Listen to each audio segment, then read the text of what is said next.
മോളെ, നീ ഒരു കാരണവശാൽ അതിന്റെ അടുത്തേക്കൊന്നും പോയേക്കരുത്. സിറ്റുവേഷൻ പിന്നെ ഇതുപോലെ ആയിരിക്കില്ല. ചൂടാവരുത്. ഞാനൊന്ന് പറയട്ടെ, ഞാൻ പോയാൽ ഇതുപോലെ മടങ്ങി വന്നേക്കാം. നീ പോവുകയാണെങ്കിൽ പിന്നെ വരില്ല. വേസ്റ്റ് ഫെലോ ആണെങ്കിലും കറക്റ്റാ പറഞ്ഞത്. ഒരു 100 ജന്മം എടുത്താലും നിന്റെ മേത്തൊരു തുള്ളി പോലും വീഴില്ല. ഏയ്, അത് എന്റെ ദേഹത്ത് എന്തിനാ വീഴുന്നത്? അതിന് ഞാൻ സമ്മതിച്ചിട്ട് വേണമല്ലോ. എന്താടി ഇത്? പിക്നിക് എന്ന് പറഞ്ഞു വന്നിട്ട് ഇത് തനി തീർത്ഥാടനമായി പോയല്ലോ. നമുക്ക് ക്രിക്കറ്റ് കളിച്ചാലോ? 6 പേർക്ക് കളിക്കാൻ ഇത് ബാസ്കറ്റ് അല്ല. ക്രിക്കറ്റ് കളിക്കാൻ ഇനി 5 പേര് വേണം. അതിനിപ്പോ എന്ത് ചെയ്യും? വെയിറ്റ്, 5 മിനിറ്റിനുള്ളിൽ ഞാൻ സെറ്റ് ചെയ്ത് തരാം. ദാ അങ്ങോട്ട് നോക്ക്. Hi guys. എന്തിനാ വിളിച്ചത്? എവിടേക്കാ പോകുന്നത്? പോകുവല്ല, വരുക. വേദപാഠശാലയിൽ നിന്നും മഠത്തിലേക്ക് വരുക. ആ ബുക്ക് എന്താ? ഈ പ്രപഞ്ചത്തിലുള്ള എല്ലാ വിഷയങ്ങളും ഇതിലുണ്ട്. ഓ അതെയോ? ജയ് ശ്രീ മഹാവിഷ്ണു. എന്ത് ചോദ്യമായത്? ഈ ഭൂമിയിൽ എനിക്കറിയാത്ത കാര്യങ്ങൾ ഒന്നുമില്ല.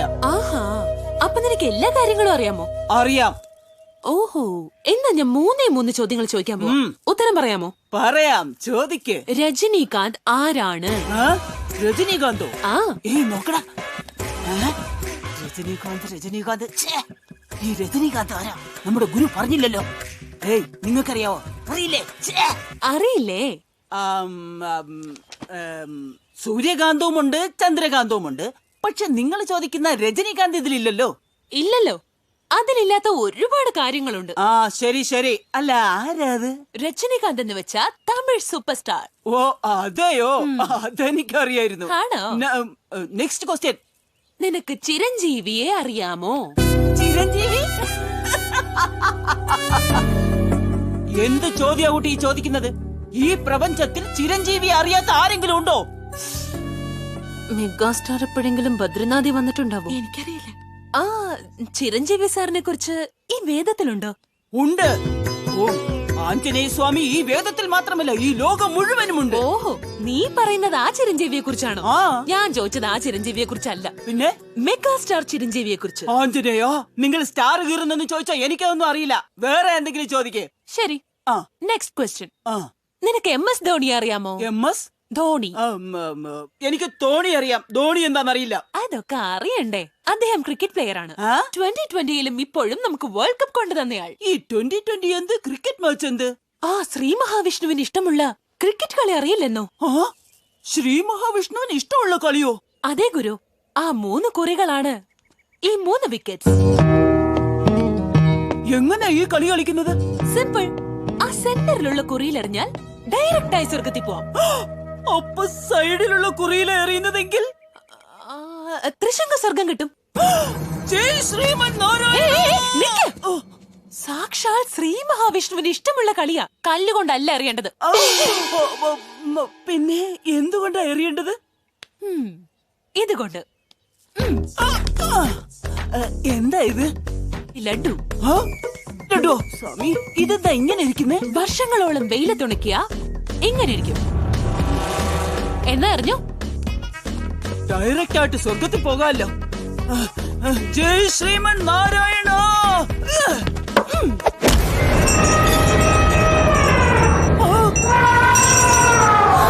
ദൈവമേ, ആന വരണ്ടോ, വേഗം ഓടിക്കാണോ.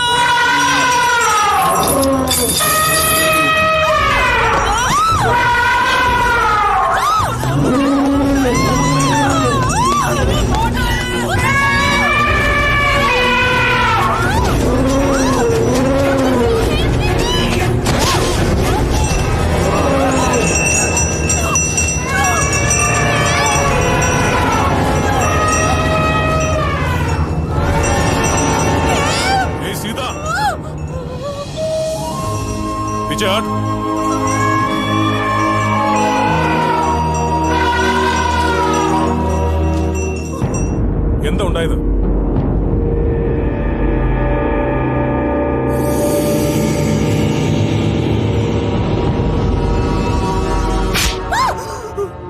നിനക്ക് ആചാരങ്ങളുടെ സംസ്കാരത്തിന്റെ ഒന്നും അർത്ഥം അറിയില്ല.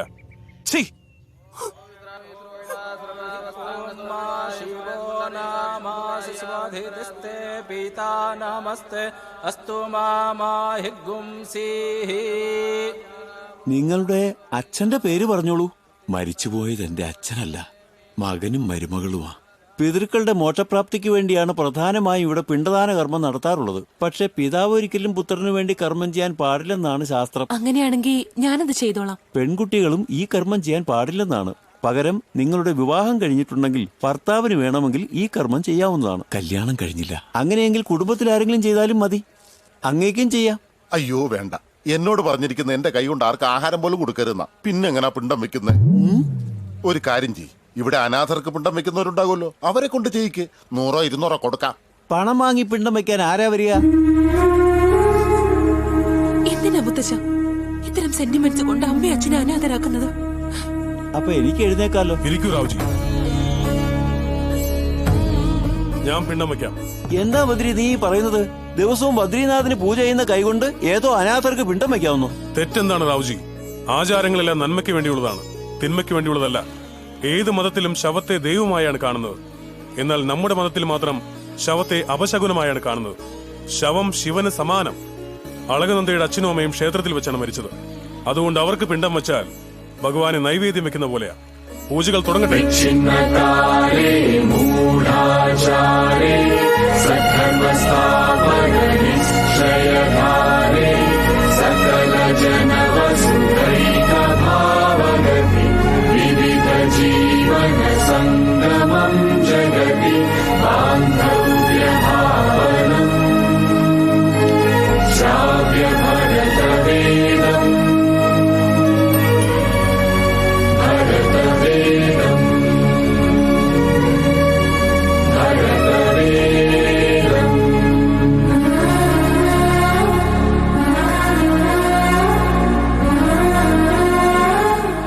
ആരെയാ മോളെ നീ വണങ്ങുന്നത്?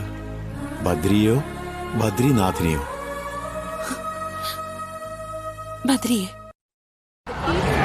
ഭീകരാക്രമണത്താൽ അമർനാഥ് ക്ഷേത്രപാലകൻ കൊല്ലപ്പെട്ടു. തങ്ങളുടെ ആൾക്കാരെ ജയിൽ വിമോചിതരാക്കിയില്ലെങ്കിൽ ഭക്തരെ ഒന്നടങ്കം കൊന്നൊടുക്കുമെന്ന് അവർ ഭീഷണി മുഴക്കി.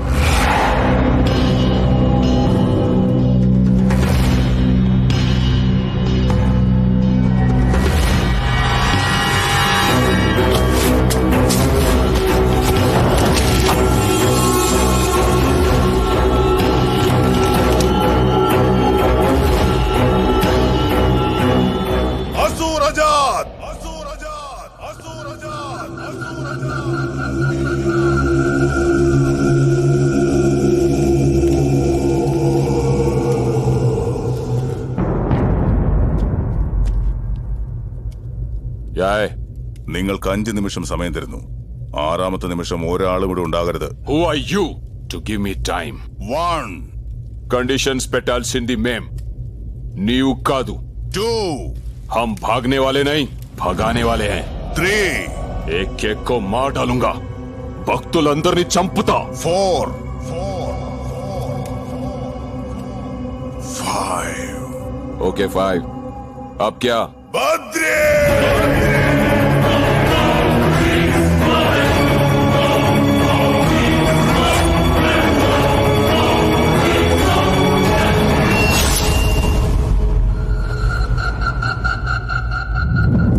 ബദ്രി, നിനക്കും 5 നിമിഷം സമയം തരുന്നു. 6ാം നിമിഷം ഒരാളും ജീവനോടുണ്ടാവരുത്.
तो दाद देनी चाहिए। बिना हथियार के आप कैसे आ Sir, गए? how great. ഒരു ആയുധം പോലും ഇല്ലാതെ ഇത്ര ധൈര്യത്തിൽ എങ്ങനെ വന്നു സർ?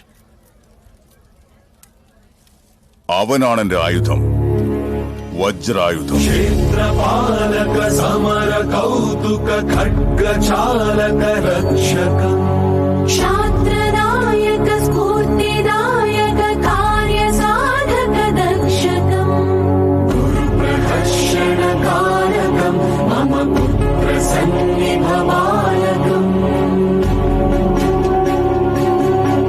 വാത്സല്യഭാവ പ്രേരകം.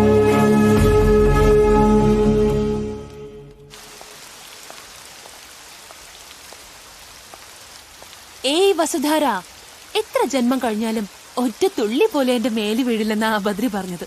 ഇപ്പോ ഞാൻ അവനെ സ്നേഹിക്കുന്നു, മനസ്സ് നിറഞ്ഞ സ്നേഹിക്കുന്നത്. എന്റെ സ്നേഹം സത്യമാണെങ്കിൽ എന്റെ ദേഹത്ത് വീഴില്ലേ? ആര് വീഴണമെന്നാ? ഈ വസുധാര വീണാലും ആ ബദ്രി വീഴില്ല. എന്താ എനിക്കെന്താ ഒരു കുറവ്?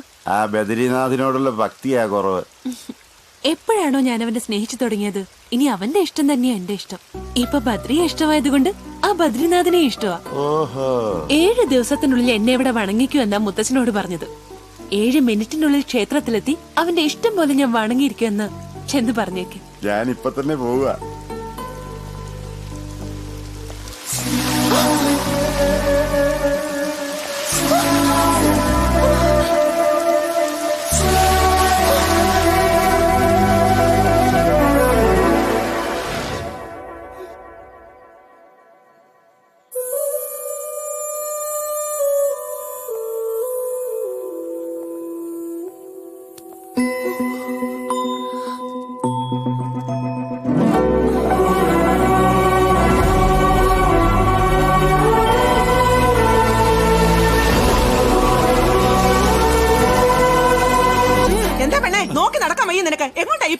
എന്താ നിങ്ങൾക്ക് നോക്കി നടക്കാൻ വയ്യേ? ദേ കേട്ടില്ലേ, ഈ പെണ്ണ് എത്ര അഹങ്കാരത്തോടെ സംസാരിക്കുന്നേ. അല്ലെങ്കിൽ ഈ പണക്കാരല്ല ഇങ്ങനെ തന്നെയാ. അവരുടെ കണ്ണ് നിലത്തങ്ങും ആയിരിക്കില്ല, ആകാശത്ത് നോക്കി ആ നടപ്പ്. എന്താ പെണ്ണെ, നിന്റെ അച്ഛനോട് പറഞ്ഞ് തൊലിയും കൂടി സ്വർണത്തിൽ പൊതിഞ്ഞോണ്ട് നടക്കാമായിരുന്നില്ലേ? ആവശ്യമുള്ളപ്പോ ചെയ്തോളാം. എന്താ ഇനി നിങ്ങൾ സംസാരിച്ചോ? എന്താ പ്രശ്നം? നോക്ക്, ഈ പെണ്ണ് എത്ര അഹങ്കാരത്തോടെ സംസാരിക്കുന്ന. അഹങ്കാരം എന്നൊക്കെ പറഞ്ഞു. നിക്കുകുട്ടി, ഇതാരാണെന്ന് അറിയാവോ? ബദ്രിയുടെ അമ്മ അച്ഛനോ? ആ, ഇനി ആയിക്കോ. പെട്ടെന്ന് എന്താണ് ഇവിടെ ഇങ്ങനെ ആയിപ്പോയത്? ഇതാരാണെന്ന് അറിയാമോ? ബദ്രിയെ സ്നേഹിക്കുന്ന പെണ്ണാ, നിങ്ങളുടെ മരുമകളാകേണ്ടത്. ആ, ഇനി എന്താന്ന് വെച്ചാ ആയിക്കോ. നമസ്കാരം അമ്മായി. അയ്യോ, കണ്ടില്ലേ എന്തൊരു മര്യാദ ഈ മോക്ക്. നമസ്കാരം പറഞ്ഞത് കേട്ടില്ലേ? അല്ലെങ്കിൽ തന്നെ പണമുള്ള വീട്ടിലെ പെൺകുട്ടികളെല്ലാം അങ്ങനെയല്ലേ?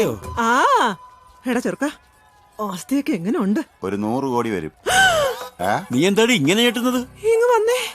100 കോടി എന്ന് വെച്ചാ എത്രയാ? ഹിമാലയം മുതൽ ഇന്ത്യൻ മഹാസമുദ്രം വരെയുള്ള എന്തും വാങ്ങിക്കാനുള്ളത്. അയ്യോ, വെയിലത്താണല്ലോ നിക്കുന്നത്.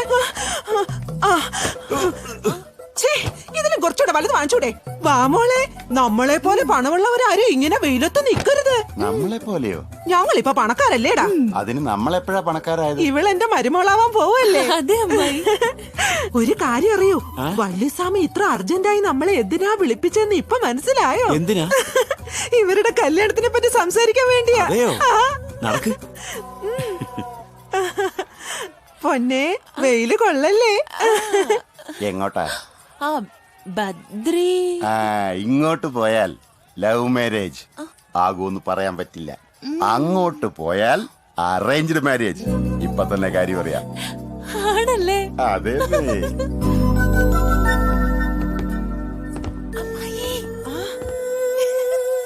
അയ്യോ, എന്റെ മരുമോളെ നോക്ക്, മിനുങ്ങുന്നത് കണ്ടില്ലേ? അതെ അതെ. ഞാൻ ഇവിടെ നിന്ന് കേട്ടോളാം, നിങ്ങൾ പോയിട്ട് വാ. വേഗം ചെല്ല്. നമസ്കാരം ഗുരുജി. ഗോവിന്ദവാ, ഞങ്ങളോട് അർജന്റായിട്ട് ഇങ്ങോട്ട് വരാൻ പറഞ്ഞത്? നിങ്ങളുടെ മകന്റെ കാര്യത്തിൽ ഞാനൊരു തീരുമാനമെടുത്തു. അതിനെക്കുറിച്ച് സംസാരിക്കാൻ വേണ്ടിയാ. ഞാൻ അപ്പോഴേ പറഞ്ഞില്ലേ. എന്താണാവോ അത്? അമർനാഥ് ക്ഷേത്രത്തെയും ഭക്തരെയും രക്ഷിച്ച് ബദ്രി എന്റെ പേര് നിലനിർത്തി. എത്രയൊക്കെ ആയാലും അങ്ങയുടെ ശിഷ്യനല്ലേ? എന്റെ ശിഷ്യഗണങ്ങളിൽ ഏറ്റവും പ്രാവീണ്യം നേടിയത് അവനൊരാൾ മാത്രമാണ്. അതുകൊണ്ട് എനിക്ക് ശേഷം തക്ഷശിലയുടെ ആചാര്യസ്ഥാനത്ത് അവനെ അവരോധിക്കാനാ തീരുമാനം. അങ്ങയുടെ ഇഷ്ടം പോലെ അവൻ അവിടുത്തെ അല്ലേ? അതിനൊരു നിഷ്ഠയുണ്ട്. ആ സ്ഥാനത്തേക്ക് വരുന്നത് ആരായാലും അവൻ നിത്യബ്രഹ്മചാരി ആയിരിക്കണമെന്ന്.